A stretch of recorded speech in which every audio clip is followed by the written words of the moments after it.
It's Monday, batch day, best day of the week, and I've just made potato hash for breakfast my way. Do you want to see how I made it? I'm going to show you anyway, and if you're looking for a hearty breakfast, this is definitely the one. Looks lush, don't it? Right, let's go through the ingredients. I'm going to use 3 tins of Branston beans, my favourite beans. If you're new to the party, croeso.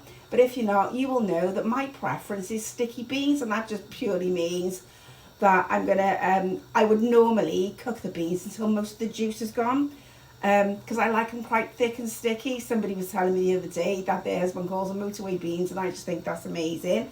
For this dish, I'm not going to make them sticky, and I'll tell you why when we get to the rest of the ingredients. So 3 tins of Branston's beans, the best. I've got a large brown onion, which I have, or white onion, depending on where you are in the country, which I've diced up quite small this time, which you'll be surprised at, because you know how I like a chunky onion. I've got 2 gammon steaks, which I've already cooked and I've diced. I've got 4 of these little sweet peppers, which I've sliced up. I've got some paprika. I've got some Worcester sauce, or Worcestershire sauce, depending on where you live. And then I've got, weighed and measured, 4 pots of 40 grams of 50% reduced grated cheese and some gibbons. And then I'm using 3 tins of these potatoes. Now, originally I was going to use 4 tins, but these tins are bigger than I normally use. So I'm going to use 3 tins of those. And obviously, when you've made it up, you're going to need a little egg on the top.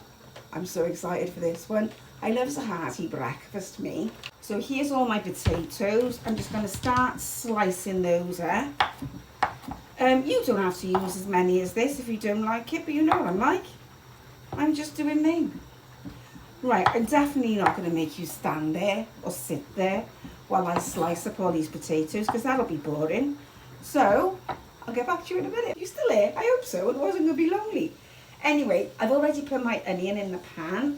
I'm just going to put all my potatoes in there now. I'm dropping them on the floor like I normally do. So I've put it all in the pan now. What I'm going to do now is stick it on the hob and just let them cook through. And once they've cooked through, I'll get back to you. Don't go anywhere.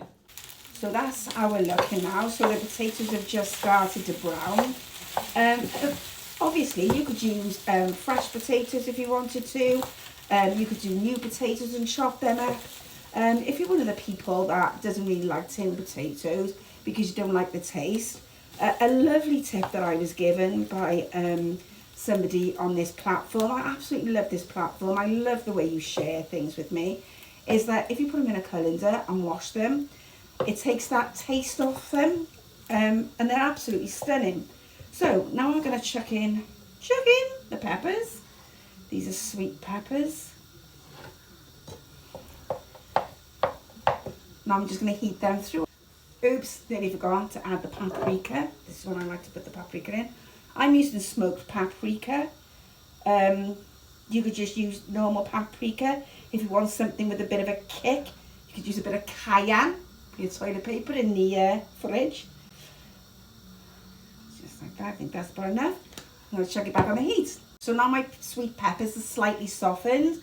I'm going to put in 3 tins of beans. Remember, I'm not having them sticky this time. You'll need the juice.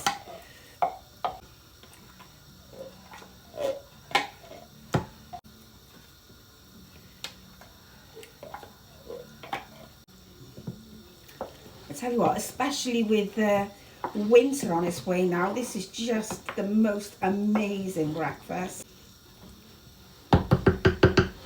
Right, now I'm going to chuck in my gammon. Chuck in the gammon.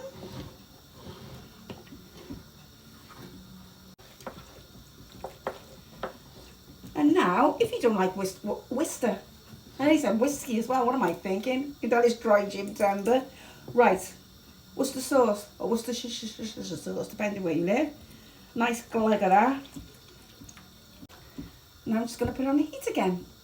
It's good, isn't it? So I'm just going to pot it up in my lock and lock pots. Shall I do it on camera? Or if I make a mess? I'll go on and I'll try. The camera's going off, I make a bloody mess, because you'll only laugh. I'm going to leave the pan over there so you can't see me dropping it on the floor. So obviously, lock and lock pots. So I'm going to pot it up.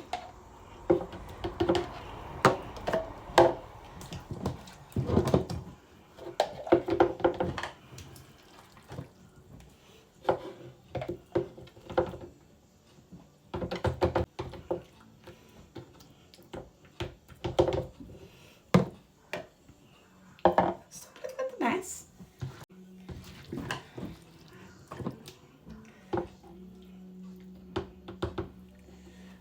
And there they are. I had to turn the camera off because I couldn't stand the blinking carnage. I do have messages from some people telling me about their husbands are on the road, you know, they're long distance lorry drivers, and for any breakfast ideas. So this would be absolutely perfect. So I showed you earlier my little pots of 40 grams of cheese and some gibbons. Love the word gibbons. With some gibbons in. They could literally heat this up, chuck your gibbons and your cheese on the top and you're good to go. But you might remember also that earlier I told you that I was going to use some eggs. So when I make this in the morning, literally going to pour that into my pan. You might find that once it's cooled, they thicken. I just put a little bit of water in the pan as well. Then like the shakshuka, once you've heated up your breakfast pot, going to crack an egg in the middle, put a lid on and let it steam. Then you're going to chuck on your cheese and your gibbons and you're good to go. What do you think about that? Anyway, that is potato hash for breakfast, my way. Catch you later. Mind your business.